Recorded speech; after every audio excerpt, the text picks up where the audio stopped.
Hey guys, how's it going? Welcome back to my channel. Tech Wright here, and today we're going to be talking about iOS 11.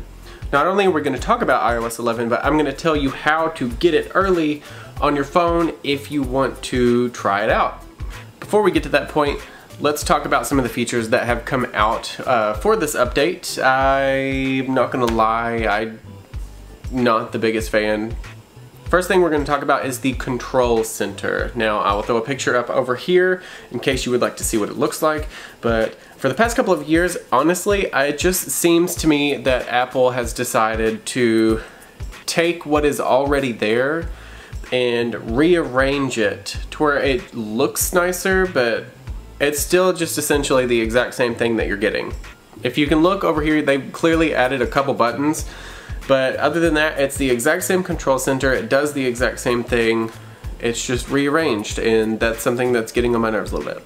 Moving from a bad note to a good note, something I'm extremely excited about is the Files app, which is also going to be on the new Sierra, which is the new software coming out on Mac OS.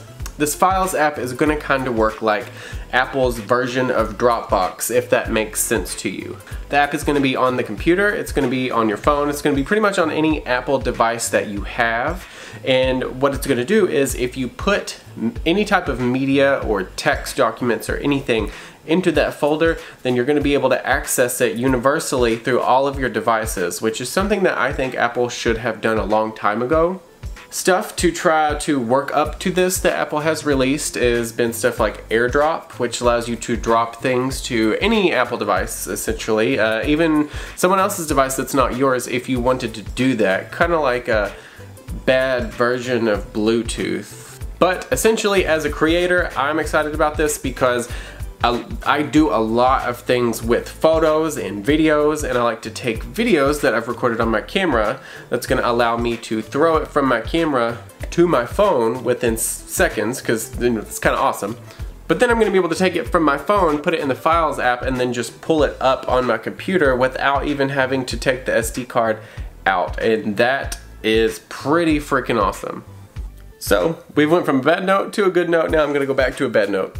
Another thing in the iOS 11 is going to be a completely renovated app store.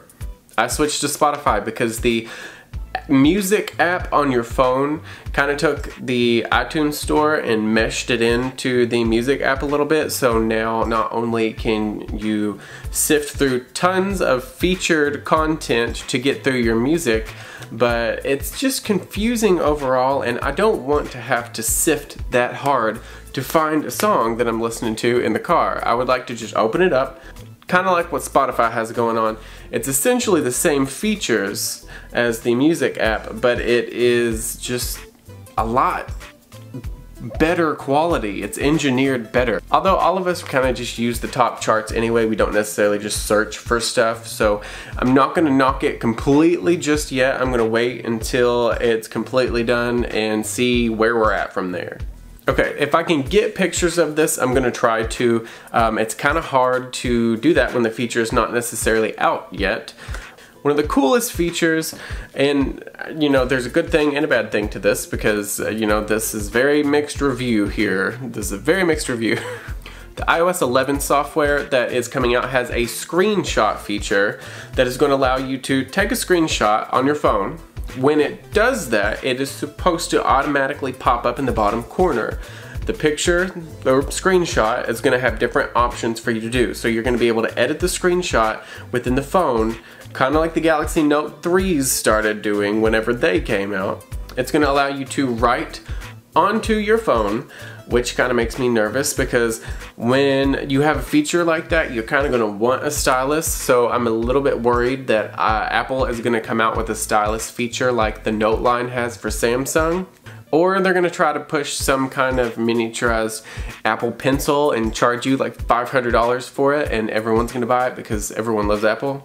But potentially that could be awesome for a lot of people because personally, a lot of businessmen and business people that I have encountered in my career have Android because they are able to pull up their email or pull up documents, screenshot it, sign all of the documents, and then send that back into a message which I'm not sure if you can do that with Apple phone yet. Anyways, there's some cool features. Now for the iOS 11, how to get it on your phone, I'm gonna walk you through how to do it. I'm very vaguely because it's very easy. What you're gonna wanna do is go to Apple's website. You're gonna want to find the software features, and you're gonna find the area on the website where it says apply for a beta tester. Once you do that, you're gonna have to fill out a lot of forms. You're gonna have to wait for Apple to email you and tell you when the software has come out. It's gonna tell you when your account has been approved for beta testing. Once it has, you can go back in, log into your account on that website, and it's going to give you a list of software links that have slowly been updated and are gonna continue to be updated up until the release of iOS 11.